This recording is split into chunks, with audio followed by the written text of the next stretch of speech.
Hey, good evening, everyone, and welcome into the She Is Well Book Club. I hope you guys have grabbed some snacks, got your beverage of choice, and you are ready to listen to some of the co-authors of She Is Well Volume 1. We have Melissa, that's joining us, and then we also have Valerie, who's joining us. They are both co-authors in Volume 1, both sharing powerful, and I mean powerful, stories in this book. Dr. Rika is one of the co-authors. She also wrote a foreword for the book, Dr. Rika Wilson. So I want to read a portion of an excerpt from her foreword because what it did was it set the tone for what we were about to read in this book, the powerful stories. There's a total of 20 ladies, 21, including myself, who shared their stories of power, strength, and wellness. So I am elated to be the visionary author, Delana Watkins, surrounded by these other amazing women. So just look at that cover. Isn't it sexy, y'all? I just absolutely love it. And so look at the beautiful ladies that's joining us tonight. I'm going to make sure, hey, Melissa. Hey. How you doing? Hey, Miss Val. Hey, Miss Delana. How are you? I'm good. Good. Listen, y'all, we're supposed to, a book club really means that we're sitting around in our living rooms talking to each other, whether it would be in my house, your house, Melissa's house, Valerie's house, or somebody, wherever we would be. That's what a book club. When I think about a book club, that's what it comes to mind. So although we're doing this virtually, I want you guys to be thinking about and sitting around, hopefully wherever you are, making yourself comfortable. And if you haven't already, grab a copy of the She Is Well book. And we are looking to expand. Again, this book isn't just about us sharing our stories. We're looking to partner with women organizations and bring the book to women far, deep, and wide. The book has already gone international. That's not enough for us. All these ladies that are in this book want their stories to be heard, want the nuggets that they drop, the power, the strength, and the stories of wellness that they shared to be in households that need to be impacted by the stories and the truths that they've told. So make sure that you grab your copy. If someone invited you to tonight's book club, make sure you get with them and get your copy from them. If not, you can go to sheiswellbooks.com and snag you a copy because I have a few left that I have over there and would be grateful to send that out to you. Now, I'm going to take a couple minutes to read from the foreword, just a couple of things before we jump into having the other co-authors share, because each co-author is going to share something from their chapter that's impactful, and they're going to leave you with something to chew on. I mean, literally chew on for tonight. So Dr. Rika wrote, I need you to vomit your truth. No, don't swallow the deafening silence and choke on lies meant to crush your soul. Yes, vomit. Allow the chunks of negativity, hurt, and years of abuse to propel from the little girl deep inside who was wounded long before a man had the opportunity to break her heart. You know her. Tell her it's okay. Let her know that she did not do anything wrong. Hold her hand. Let her know what you are letting go of, secrets that adults and other folks forced you to tuck into the pit of your little girl's stomach and heart. It's over. The moment you selected this book and opened the first page, the shift began to happen. Keep going. Allow yourself to remember, to feel, to heal. I can drop it right there. You know how they say drop the mic? I can drop it right there. That is only a snippet of what was introduced in the foreword and then the stories to follow. I'm telling you guys, make sure you strap on your seatbelt. Our other author has joined us, Lakeisha McGaney-Osei. Hey, my love, thank you for joining as well. Hello. Hey, all the stories, power, strength, and wellness. So I'm going to start by having you ladies just tell me, and I'm going to go around because, again, remember, we're supposed to be sitting in somebody's living room doing this, right? Like a real book club. But this is like our virtual version. And I want you all to just tell me how it felt for you to tell your story, to tell your truth. And Melissa, I'm going to start with you, followed by Valerie, and then Lakeisha. All right. So thank you so much, Delana, for this opportunity once again. I cannot thank you enough. So much success, as I said, for what you're doing and going forward. So when I told my story in my chapter in this book, Staring Through the Peephole, The Journey to Reclaiming Life After Abuse. Whew. Let us breathe in, breathe out. It brought back a lot of memories. First of all, I definitely can say that. And I sort of had to live it out again so I could write it down as the story endured. So brought back a lot of memories. Glad I was able to get it all out. Just wanted to get it out just for people to hear my voice and just to make a difference in somebody else's life. I held it in for so long, and just getting it out, actually pushing my thoughts out and putting it on paper, it definitely made a tremendous difference in my life, in the way I feel. And hopefully that my chapter, Staring Through the Peephole, Reclaiming Life After Abuse, has helped somebody else through their journey. If they're going through something, if they, have been going through something, or somebody that that's going through something, I hope that my chapter says something and do something for the next person. And just to know that you do have a voice. As I mentioned before, I just held on to my story for so long, did not want nobody to know what I was going through because I was kind of ashamed. I went through a lot of emotional abuse, and I didn't even know I was going through it at the time. I didn't know what emotional abuse was about or what it was until I was going through it. So just getting this story out, it has made me feel so free. And it's hoping that it can be a voice for someone else. Thank you so much. And listen, what you just said, Melissa, again, congratulations. And her chapter, again, is Staring Through the Peephole. And that's not the end of it. Hold on. Let me get the right breakdown of what your name of your chapter is. Staring Through the Peephole is what I know the first part of it is, the journey to reclaiming life after abuse. That's the important piece of it. So reading her chapter, you will understand more about that staring through the peephole piece of it. And to me, that was very powerful. Something else that you just said, that again, if we're in a book club situation and we're all sitting around, sharing your story, as I read an excerpt of the foreword, it allows you to, like you said, go through it again, but from a different place. And it's therapeutic for you. And not only that, the person who is reading your story may be being delivered. So that's why, to me, this wasn't just about sharing stories and, kind of like it said, vomiting your truth. It really was going to be therapeutic for both the writer and the reader. So thank you so much, Melissa, for that. So now I'm going to jump to Valerie. Valerie, now that you've shared your story, and of course, I read all the stories before they, as they were being edited before it went to print. So I know everyone's story and what it took for them to get to that place of being able to comfortably tell their story. So now, Valerie, share with us, for you, now that you've shared the story, what does that mean for you? How do you now feel? Let me tell you, the word that comes to my mind is confirmation, just confirmation. And I want to before I start telling you what it does to me, I just want to share what I've been holding on to since this project started, Delana, is because so many times you met with us, the authors, and helped us and along the way. And I thank God for you. I have to say, I thank God for using you as a vehicle to get this out.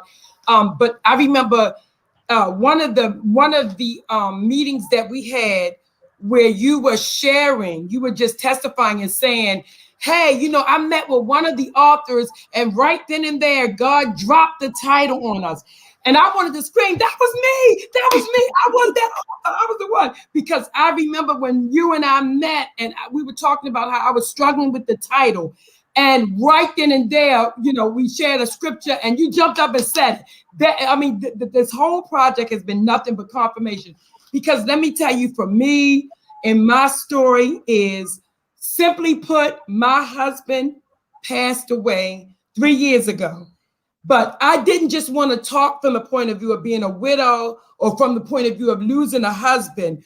What I wanted to hone in on and what I learned was during those 10 months that I got to take care of him, I saw our relationship in a different light. I learned the value of God being in the midst of the institution of marriage. And I knew it was for me to tell someone. Oftentimes while I was going through that, the questions I had of how can I be going through this at 52 years old? How can I be losing my husband after such a good marriage? And when I say a good marriage, I don't just want to sound cliche-ish.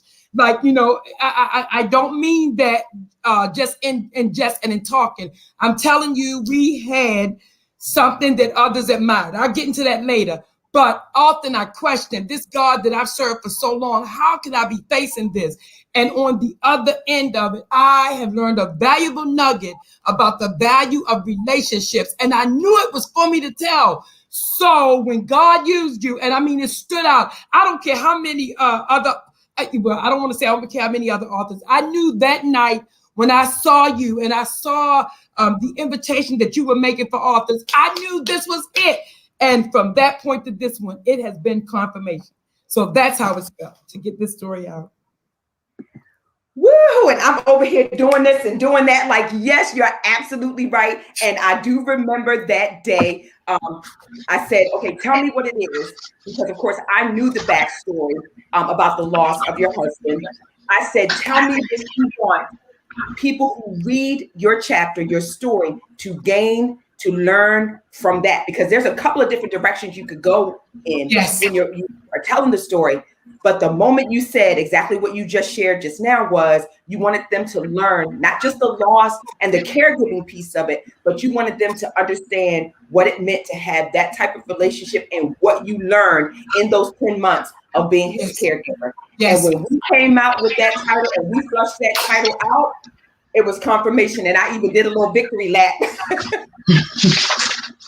We were crying and everything, yes. Uh-huh. Yeah, because that's when I knew I was committed to it. Again, like you said, not only not holding this She Is Well for me, because you tell everybody it's supposed to be just a book of me, turning 50 and sharing about She Is Well and the nuggets leading up to, what it meant for me to be well in this space and the whole feminine evolution and all of this. And I thought I was going to share it, but y'all, I just could not get it to birth. I could not. And I don't force things if it's not going to work. The work won't come out and be blessed. And so it was a reason why. And it was because this success was meant to be the way in which it was. When I tell you he aligned just the right 20 women, and that's hard to get 20 women to, not only come together, but to be together and be successful and love up on one another. We did that. That's all I'm going to say. We did that. And we did it in a virtual space in the midst of a pandemic. We did that. And I'm so proud of it. And so again, thank you, Valerie, for saying yes, and for all the co-authors for saying yes to this project. All right, so now I'm going to move over to Lakeisha. I'm going to ask you the same thing. I know that you have written other projects, and this obviously wasn't your first time writing and sharing, but I do know that the story that you shared here was near and dear to you. So can you just tell us how you felt with sharing this particular story? Hello, everybody. I'm just, Valerie, you got me. I was like, whoa, it's hard to follow that. But she got me even more excited because I had did a book before, but I'm telling you, there's just something special about this project. It was like no other.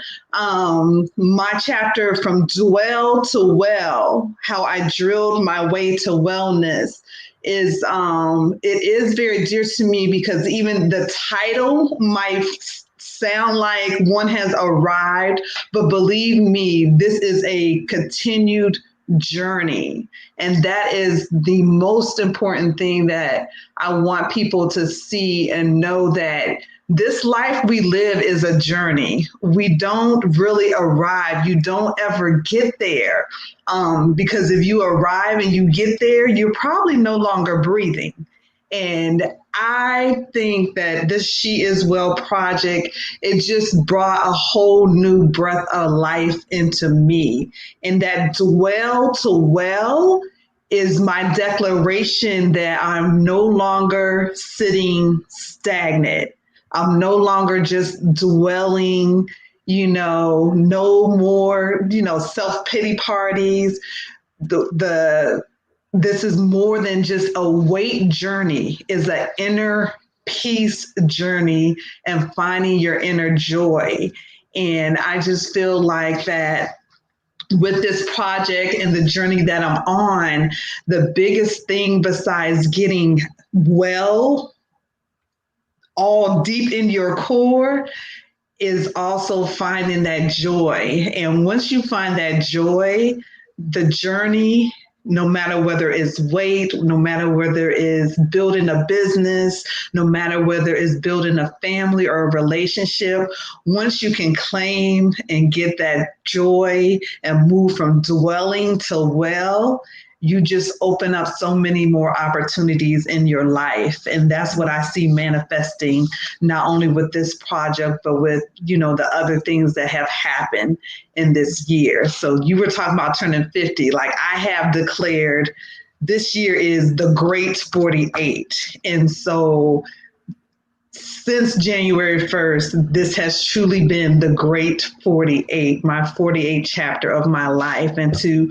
be a part of this as the kickoff of that great 48 it's been a phenomenal thing. So I want to encourage people who are on a weight journey, on a wellness journey, that the focus is not just those numbers on the scale or those inches. It is the level of how you level up and how your inner self is moving from dwelling to well. Well said. Look, well said. It's well. I love it. And there's something that you said, I leaned in, and it was good. You said, if you have arrived, right? Because when we talk about wellness being a journey, again, people always say, okay, it's cliche. It's one of those things. Okay, it's a journey. But something you said is significant. If you have arrived, then that means you're no longer breathing. And that is so true. Dig deep into that. That's like a deep thought. So again, if we were in a book club, that would be a pen, and we would sit there and everybody would be going around, and we would go deeper into that conversation, because it's so true. Life is a journey. There's going to be speed bumps. There's going to be pitfalls, potholes, rough patch. You're going to end up going around, going down a lane you didn't think you were going, and that end up being a dead end. You got to turn around, make a U-turn, and then come back up, pick up your speed, put on your brakes. You might break down, have a flat tire. Like, all of that happens. All of that happens, and life is a journey. And so, yes, dwell to well, I absolutely love the whole analogy of that, and your story, again, being both therapeutic for you to share it and healing for others. So this next part of what I want us to talk about is, did anything happen for you? And what I want you to do here, ladies, is read the excerpt, a particular excerpt from your chapter that you've identified, and then take us into that particular moment. Like, what did it feel like? What was going through you? Did anything happen when you were reliving it or sharing it? This is where we turn on the emotion a little bit. This is where those that are here in our virtual book club understand a little deeper, because even if they were to read the portion that you're going to read, that excerpt, it may strike them a little different. You're the author. I want you to give us a little peephole into your, and no pun intended, Melissa, but I want you to give a little peephole into your soul, into your heart, and into your mind at the time that you were experiencing it or at the time that you actually wrote it. So I'm going to go back to Melissa on this point. So Melissa, read your excerpt portion. Tell us the page that you're on in the book, and then let us know emotionally what you were feeling or what you were experiencing at that particular time. All right. So in my chapter, again, staring through the peephole, the journey to reclaiming life after abuse. So when I started my chapter, I was in the frame of mind of, have you ever sit back on a weekend or through the week and just watch the Lifetime channel? Oh, yeah. Lifetime channel, they have all kind of drama, sex, scandal, lies, cheaters, murders, all that, so that's where my mindset was at when I was in my situation. So, but actually mine was real life. That's the only difference. This was real life to me. This wasn't a Lifetime. Right. This wasn't fiction. My life. Mm-hmm. Exactly. So, and when I was in this situation, I think I mentioned before about emotional abuse. Mm-hmm.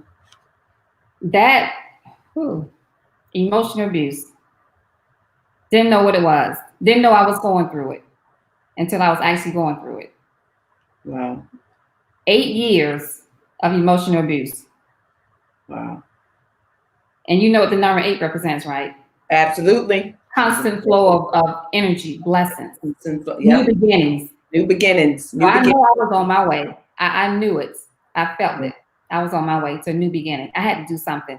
My faith was little. So in my book, I talk more about faith, how to get faith, how to keep the faith. Mm-hmm. Because as I said, my faith was little at the time. The peephole situation, the part, running from house to house. Couldn't stay at my own house, always in the peephole staring. Mm-hmm. When is he coming? What time?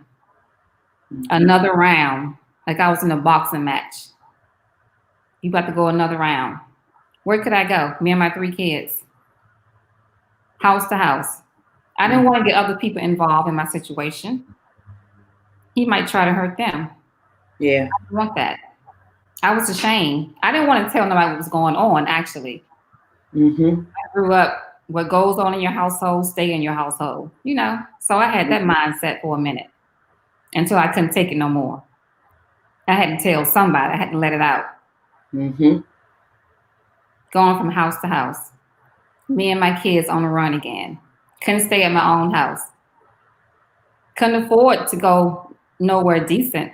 I lived in Southeast DC, me and my 3 kids.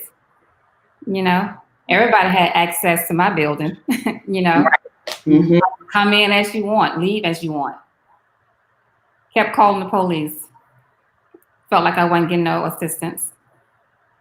And it's so funny that I just said that. I just remember it was a part that happened in my relationship involving a detective. Mm-hmm. And I didn't want to get too much in it, but I was betrayed again by a detective. Someone that I called to protect me. Wow. That threw me for a loop as I was going through my domestic violence situation. Okay, so really I ain't have nobody depending on to trust at that time. Right. Everybody was failing me. Where could I go? Continue to stare through the peephole. Just hoping he wouldn't come. Didn't know when he was coming. Knocked the door down, climbed the tree. I was on the 3rd floor, climbing trees, breaking in my window. Mm. Me running downstairs to the neighbors, getting them involved. I didn't want to keep doing that. I had to do something with my situation. But as I said, that 8th year going through that, Mm-hmm. I know God had me. I know it's my time. God, He has us. He already did what He's going to do, but we got to do it. We got to do it. He gave us the power, the faith. We just got to do it. Absolutely. Walk by faith and do it. And that's what I did. I love it. And Melissa's chapter is found on page 76. Yes, 76. 76 is where it all begins, where you can read about that part of her life and then what she said. I mean, just listening to what she's sharing just now makes it should be intriguing to you and making you want to really delve into it, because there's a lot in what she said, not only with it being 8 years, the meaning of the number 8, but how she was betrayed by a detective. And when we think of detective and we're thinking of law enforcement, you're like, oh, that should be my knight in shining armor. And it's my savior, my saving grace. Mm-hmm. So definitely read her chapter and reach out to her, because she does a lot of work in this area with women building their confidence. As she said, going through that situation, when you're in it, she didn't realize that that was emotional abuse.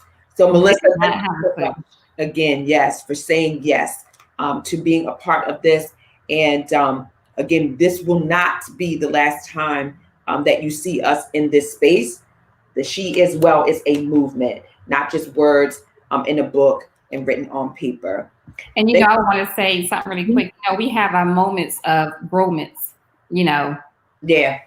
So I think we have our moments of growments, and that's what I got out of my situation, because I've grown a lot, you know, from the moments that my previous moments that I had in my situation. Absolutely. You're strong enough to share it. You're strong enough to tell it. And you're telling more of a victory and a survivor versus a victim. So absolutely. Yep. So thank you, sis, so much. All right. Now we're going to move to Valerie. I want you to share an excerpt from your chapter. Let us know the page that you're sharing from, and just share with us again where you were and the emotional piece of it. Sure. So I'm going to share from page 185. Okay. Just a small excerpt, just a small short blurb, okay. And just to give kind of where I'm at with this. And it says, the second paragraph says, during some winter evenings, we sat in front of a blazing fire burning in the fireplace while holding hands and grooving to one of our favorite jazz songs. During these moments, we forgot about how our lives had changed and focused on what remained the same, each other. Now, and let me just say that is the gist of what I want to convey here, is that our relationship had changed so much. Well, not the relationship itself, but of course, how we had to express to each other, because my husband was paralyzed on the right side. And of course, he could no longer communicate as effective, you know, as before. He had a massive stroke. But I will say that during this time, you know, like I said before, the initial shock, and that's what I shared in the chapter, the initial shock of what I went through almost was like, how in the world can we continue this? I could not believe just how much he had changed and just how much our lifestyle had changed. It would take too much to tell you just what we had to do, and just how just simply going to the store once he got out of the nursing home, going to enjoy the movies, so much had changed. But let me tell you that as I really heard from God as this thing went on, I realized that, you know, excuse me for a minute. Excuse me. Take your time, because you there. I told you to go there emotionally, so you're there. Yeah. And that's the real, the raw, and the relevance of this book, right? And so that's exactly what I want the readers to feel. You feel and see that emotion? Absolutely. That's it. And like you said, something that happened, and it was like this, instantaneously shifted how you all did life, shifted how the two of you not necessarily saw each other, but were able to embrace one another, just like that. Just like that.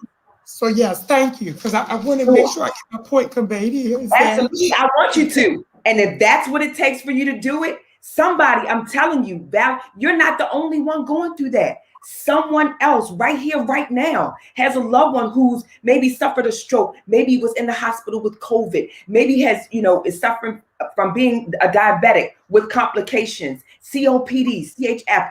I'm in the healthcare field and I see it every day. And when we have to sit down and talk to these family members and share with them, the person that you brought here is not going to be who is discharged home to you. And that shifts and changes your life. You didn't come in prepared for that. Right. So you attempted to conveyed that in this book. You kept saying, I was trying to be strong for him at the hospital, but I would come home and try to figure out where my strength would come from. And you wanted to just scream and, let everybody know emotionally where you were. And you turned around and did it the next day over and over again. So that's the part that I want you to convey. And whether you do it through tears, however you do it, that power, you are shifting and changing and blessing somebody by sharing that with them.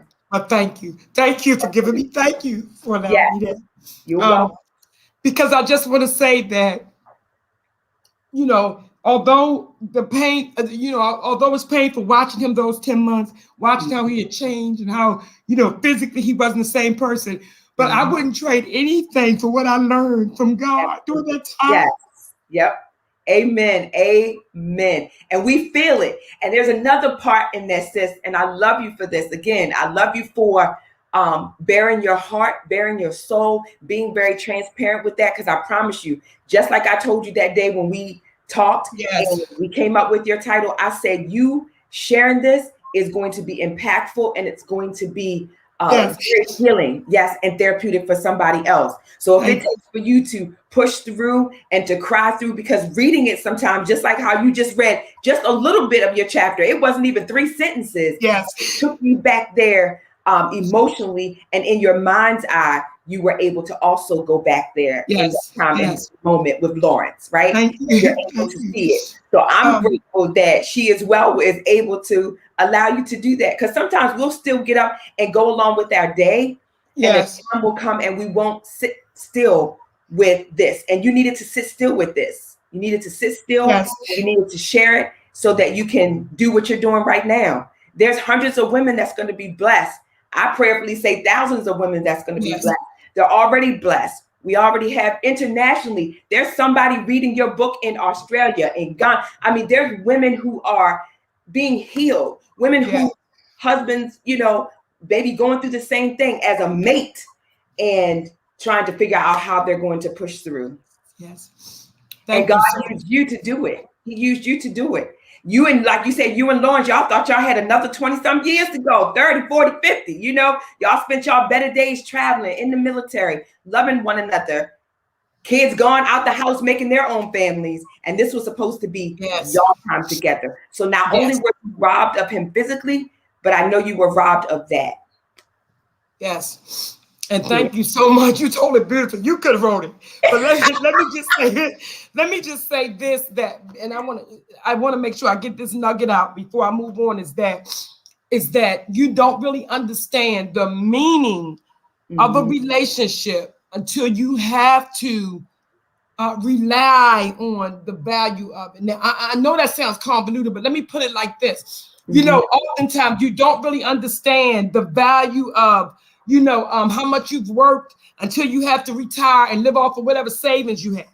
Sometimes you don't really if you're a parent, you really don't realize just how much your parenting meant until you see the adult that your child has become. When you are in a situation where you just have to rely on the strength of a relationship, when you can't always hear the words, I love you, because they may not be able to form it, but because of what you've built. Yeah. Come through. Come on. Come through. You're able to see it. Come through. Come through. She as well. You're able to see it. Just like you said, Lawrence was no longer able to formulate those words, but I can guarantee you, based on his nonverbal communication and his ability to let you know that what he enjoyed what you were able to give him during those 10 months of caregiving. I'm touching and during those nights, like I just said, sometimes we would hold each other's hand and listen to our favorite jazz songs, our Kenny G, the things that happened before the stroke. And let me tell you, oftentimes What we capitalized on was what we built each other.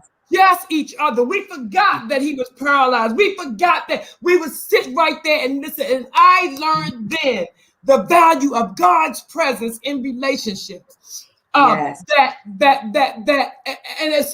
especially the institution of marriage, where there's a man and a woman, but there's also God. And just because one entity may be imperfect, God is still perfect, and so He made up for what we lacked. So I do thank God for the opportunity to tell this, because I struggled after he passed for a while, even in therapy, to be able to explain. I couldn't quite get the words right. Like, you don't understand. I'm telling you, it was a privilege to take care of him, even though I knew, based on what all the doctors were saying, that that this would probably be the last year of his life, even though I wasn't receiving it. But one of the things that the therapist said, and it so helped me to put this in the gist of thought that I had, is that the relationship hasn't changed. You just relate differently. Yes. And I'm gonna stop right there before I drive. We are enjoying it, and I can see how much this meant to you. I thank you so much for sharing this story, because you can see the realness and the rawness and the therapeutic healing that is continuing to take place with you telling and sharing your story. See, this is why it was so important for me not to just have y'all write a book, not to just put your words and put it on the shelf or sell it and sign it. That's why it was so important for me to have this platform, to do the book club, to invite you to other things that we do, podcasts, whatever, to continue to share the story. Because even now, you're still just as raw, just as real, sharing it as it was the day that you wrote it. Yes. Thank you so much. Thank you. You're welcome. And I appreciate you. She is well. Thank you for saying yes. Okay. Love you. Thank you for sharing your story. All right. Last but not least, we got Miss Lakeisha. And I know she's going to say, now, how am I supposed to follow this? I want to say thank you to Valerie, because Delana is right. Your story is already helping people. Yeah. I mean, I have to really make sure my girlfriend gets this, because her husband is laying in ICU right now, this moment, on a ventilator. He's been on a ventilator for a month, almost a month and a half. Wow. And she is watching, the decline, and when I talk with her and she talks about how, I don't know, I can't process this because he is my rock. He is my everything. I can't even fathom life without him. And to hear your story and your rawness, and, now, because I'm like, I have no words for her. I haven't been in that situation, but you just gave me some armor for her, and a resource for her that, whatever happens, she will be okay. And so there's some, like she said, there's a lot of women out there like my girlfriend, they both went into the hospital together. She came out 10 days later. He's still there almost 40 days later. Right. So it's going to be a blessing. It's going to be a blessing. See that, Valerie? Yep. Tell her to get the book, Lakeisha. Valerie's story is on page 178, The Ties That Bind Us Together in Sickness and Health. And so, again, thank you so much. Yes, I appreciate that. And see, this is what Delana had in plan in the first place when she created this club, so we can help each other. Absolutely. It don't have to be just for us. We can pass it on. That's what we're supposed to do. We're supposed to pass the torch. Yes. Pass it on to somebody that needs it. Yeah. That's exactly what we're doing. So thank you again, Delana. You're welcome. Thank you, guys. Thank you. Yeah. So I'm going to read from, my story starts on 95, but I have to read this part after that. Is our bodies hold history. Our wombs hold history. Mm-hmm. Our hearts hold history. As women, we go through stages. We experience being in the prime of our lives. We experience forgoing ourselves to take care of others. We experience the need to reclaim our bodies, our mind, our spirit. Much of how we experience the reclaim is based on what we experienced growing up. And I'll jump to further down on page 98. Before I knew it, I became the girl, the athlete that was 165 pounds with 9% body weight to the woman who was 200 and said I would never hit that mark. And then 220 became 250. 250 became 280. And then I said, no, we'll never hit 300 though. And then that 304 came one day. Wow. So our bodies hold history. Our wombs hold history. Our hearts hold history. So for me, this is not just, again, is not about just a weight journey, but life. Mm-hmm. And the ebbs and flow of life and how we start off one way and then our lives take on a whole different trajectory than we think. And in that, particularly women, we start to get lost in life because we put everybody else before us.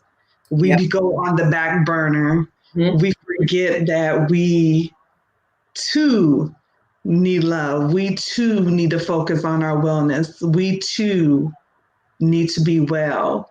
So in my chapter, I talk about drilling that well, and I will highlight digging ditches is the D of that drill.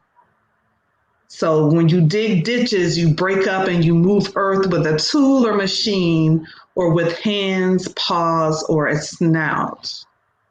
My personal journey with my weight fluctuating is a roller coaster that I've been on for years, but now I've made the decision to not look back. Somewhere along the journey, I took a detour and stopped digging ditches for me.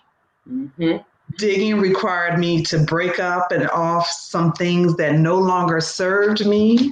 Mm-hmm. And to begin plunging deep into those things that are beneficial in my journey to amazing. I began to dig ditches of time. I would block out time daily for me, even if it was only for 15 minutes, where I cannot be bothered. So over this past year, I've been intentional about digging ditches of time, making time to walk, trek, hike, be in nature. So there is a power in being willing to dig as many ditches as you deem necessary to create your foundation for complete wellness. And then I ended that section with a quote: when a well runs dry, it doesn't mean that the well will never produce water again. Unknown. Huh. So as we think about the history that we hold in our bodies, in our womb, in our hearts, and you feel like the well has gone dry because you don't have that loved one anymore physically, because you don't have the relationship that you thought you had, because you don't have that job that you thought you were meant for. The well running dry in one season of your life does not mean that it will not fill up again. Absolutely. So continue to dig those ditches. I believe in it. Through this journey, I've gone through divorce. I've gone through a long period of separation before finally getting divorced. And so again, the great 48 year for me is kind of this year of liberation. It took me over a decade to finalize a divorce because I kept just dwelling and staying. Yeah. And so I had to release myself from that so that I could move on and be well, not just physically, Right. but mentally, in my mind and deep in my soul. And so that's when you start digging, you're not gonna like everything that comes up. You gotta get it out. Amen. And there goes that 8 again. Melissa said it. 48. That 8. 48. The great 48. Something that happens. Yep, with that 8. I love it. Thank you so much for sharing, Lakeisha. And there is a lot, and that goes back to your point about the journey. If you're not breathing, then you're obviously not here. Life is a journey, and you just spoke about how you we're at a dead end, a different place. You had to turn around. It took you 10 years to kind of separate from something to get to a place where you were like, okay, that's dead. It's not bringing me anything. It's not breathing life into me. Let me let that go. So all of that is a part of who we are as people, right? It's part of our journey. And so the dwell to well, and I like how the analogy that you use about dwelling, you just dwell, right? Well, stagnant. Yeah. Yep. I was talking to someone earlier, and I shared with her, and again, you know me, I talk. That's just my thing. I don't know. My mother probably was like, girl, I thought you was going to become a teacher because all you did was talk when you were a baby. I just talked. And she was sharing something with me. There was an exchange, and we were having a conference call about one thing, and she shared something, and it ended up going, I ended up blessing her based on what she shared for her testimony. And the short of it is, she was sharing about, I guess, probably about maybe a 2-year journey of things that had happened to her. And I was dissecting what she said. And I said to her, God was cultivating you because he was pruning you. Then you went through a dry spell. Then he blessed you. And now he's cultivating that thing. That's the whole cultivation. Right then and there, she just kind of like got this like aha. And she was like, oh my God, Lena. She turns the camera around and shows me that cultivating the win within, I think was the name of her new tagline for her business. She didn't tell me that, and I didn't know that, and that wasn't what we were on the call to talk about. But because she shared her testimony, and I was able to dissect her journey and what she had gone through, right, from a 30,000 foot view, because I wasn't the one experiencing it, I was able to shed light on what had happened in her life. And so sometimes, again, when we share our truth, whether it's by default or through a book, through a conversation, when we share our truth, things will happen, shift takes place, and it may not be for you, it may be for the person who you're sharing it with. So that is why telling your story and being a part of the She Is Well movement and project, because it's not just these authors that's in the book, it's you who's out there, who's in our book club, it's you who's in the She Is Well tribe, it's those who I want you to share with in women's organizations, shelters, wherever your church, home, wherever you are in contact with other women. I guarantee you there's a story in here that will touch the pit of their soul. It will touch their heart. It will help them to move and propel them into action for themselves or for someone else. So ladies, I'm going to unmute you guys, and I want you to, again, I just want to thank you, of course, for being part of the book club. Y'all know I absolutely love y'all. So, being part of the book club, I truly appreciate you. So just unmute yourselves, say any last thing that you want to say to our book club viewers who are virtually joining us, and we'll end this for tonight. So Delana, I just want to say, I'm going to jump in here and just say, I thank you for obeying God. I know this definitely was a project led by God. And I definitely thank you for obeying God and for being a visionary through this. Just listen to, like you just telling the testimony about you talking to your friend about the cultivation. And I just know that this is a gift. I thank God for it. And I really appreciate your obedience. And I pray that you continue to be obedient to the voice of God, because this is going to free women in places that they don't even talk about. I feel in my spirit right now, I know it. So I thank God for you, and that's what I want to say. And let me tell you that never have I felt so close to a group of sisters so fast. Like we put this together right away. I just felt like everybody was my sister right away. So I do thank God for this and for this project and for this work. And that's thank you. So for me, Valerie, it was mission accomplished. Thank you so much. I appreciate you. Much love. Yep.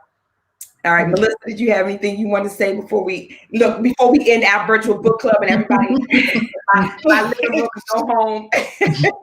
Yeah, so this is what I've been telling you through the whole process, Delana. Just thank you so much, because I was even asked to be a part of a group a couple years ago, but it didn't sit well in my spirit. It did not. It did not sit well in my spirit. Your spirit was waiting on She Is Well. And I'm glad that I didn't talk. Yes, that's right. So when I had the opportunity with you, Delana, I was like, that's it. The Holy Spirit said, this is your time to share your story. So I have been keeping my story secret for so long, just keeping it inside, not sharing it with nobody. I'm like, what's wrong with me? I know I can help so many people with my story. I have to get it out. I have to release it. I have to be free myself. Right. Feel good about myself. Yep. So I'm so glad to be a part of this journey, and just thank you for just being the vessel, Thank you. All right, Lakeisha, dwelling and wrapping on the same sentiments. I'm thankful for your yes. There's something to be said for obedience, because when the visionary is obedient, the ripple effects that come from it are long lasting. Like we are just the first ripple, but then those that we share it with and they share it with, the ripple effect from your yes, is going to continue way beyond September, way beyond volume 2, 3, or 4. It's just going to be an everlasting thing. So I'm like, Melissa is like, I had just said yes to a project and had never committed that much to it. And then this one came up and I said, whatever it is, I'm still going to be a part of it. So that's how strongly I felt about being a part of this project, and knowing, and having come, been in touch with you and had interacted with you previously, I know I was going into good ground. So there was just no question. So I'm excited. I'm so glad that I'll continue to get to know the other ladies on the project as the year goes on. But I'm just thankful to be a part of this. And you all should definitely get the book. Get the book. Yes. So get the book. If this is not on your bookshelf, it needs to be on your bookshelf by the end of the week. That's right, y'all. Hold up our books. That's right. You need it. I appreciate y'all. Listen, and I'm giving y'all virtual hugs, but also we did this project in record time. Even with some ladies saying, I've never read, I don't know if I'm gonna be able to do this. I can't get no chapter.